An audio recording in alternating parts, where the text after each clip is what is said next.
Omuyimbi Julie Mutesasira Kyaddaaki amaze n'akkiriza nti lesbian oba muli wa bisiyaga.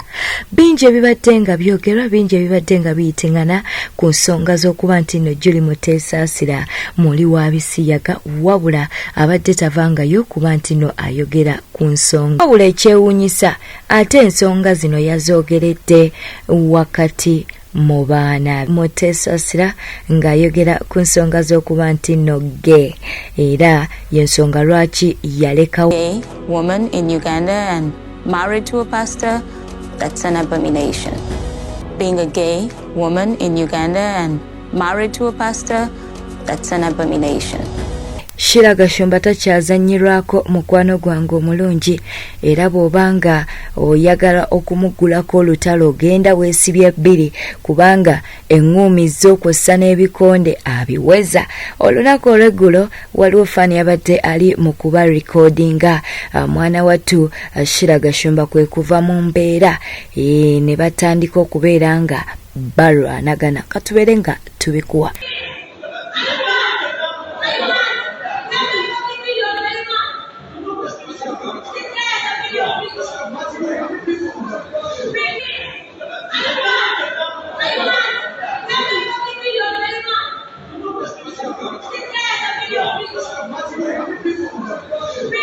Olutalo lwa Lumbuye kw'ossa ne Katikiro Peter Mayiga lukyagenda mu maaso. Abatera okugoberera Fred Lumbuye mumanyidde ddala bulungi nti ono tebazibonga na Katikiro Peter Mayiga, naye ebyo si bye tuleese mukwano gwange omulungi. Munnange Fred Lumbuye yavuddeyo n'ategeezanga kati Katikiro Peter Mayiga we yafunye ekitiibwa kya Ssalongo. Bw'ate bwe yavuddeyo n'agamba oluvannyuma lw'okuba nti nno mbu waliwo omukyala mbu era sekuritale gwe yazaddemu abalongo.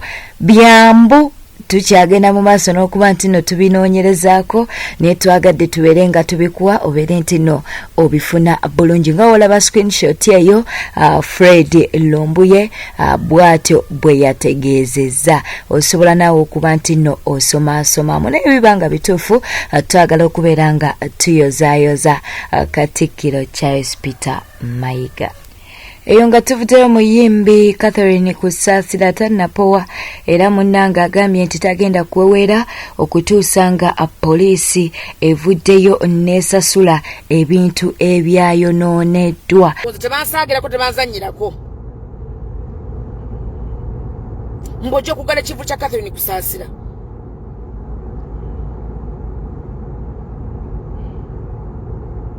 Mu bwangu obw'ekitalo tuba tubawozaamu abantu baffe 12 ate 12 ddala ogenda baddiza otebitu mutwala okuba tubya abantu. Oyinza okujja ku ssaawa 3 nnyegala ekivulu. Mwandibadde mujja misana. Mulekerawo okuyisaamu abantu amaaso. Eno gavumenti waliwo bannannyini baayo ate era be baffe. Abatandise kubaza mitima gyabwe, tubatandise kubaza mitima. Omuntu abeera onaga nti sigenda genda kuwagira Kusasira Catherine kubanga muwagezi wa NRM. Oba ovumyani? Ani NRM? Simbu 7. Kati gwe n'oyimukano gakachugale n'ogamba ko kigale. TPC kamuje betandise okukola bya kampani. Nze siri wa kuzannyirwako. President w'ekibiina kya National Resistance Movement, President Yoweri Kaguta Museveni alagidde ekibiina kya NRM okukwasa kaadi Andrew Ojok Olanya. Ono nga ye mutabani w'omugenzi Jacob Olanya. Bwe bityo nno mukwano bwe biri getufuna wano ku News Spark channel.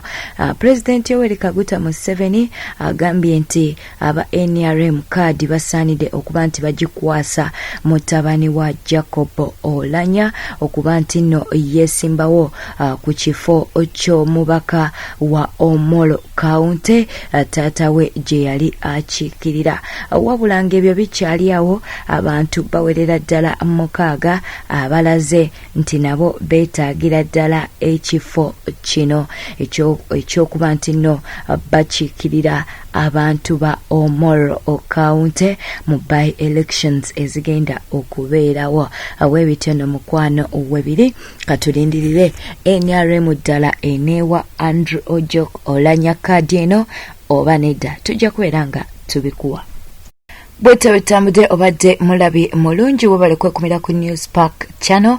Tukujjukiza mukwano gwange omulungi likinga, commentinga, ateera osobola okuba nti no subscribinga ku YouTube channel yaffe erigwe ate ne bakubeera nti no subscribinga. Njagala okutumirako abali wabweru w'eggwanga lyattu Uganda, abali Saudi, abali mu Dubai, abali Qatar, abali Oman, twagala okubabuuzaako mu ngeri ey'enjawulo, ate abali mu Canada, abali mu USA, abali mu Japan, twagala okubeera nga tubabuuzaako kosa ne German, kubanga bangi abatufuna nga bali mu bitundu ebyo. Mubeere bulungi, mweraba.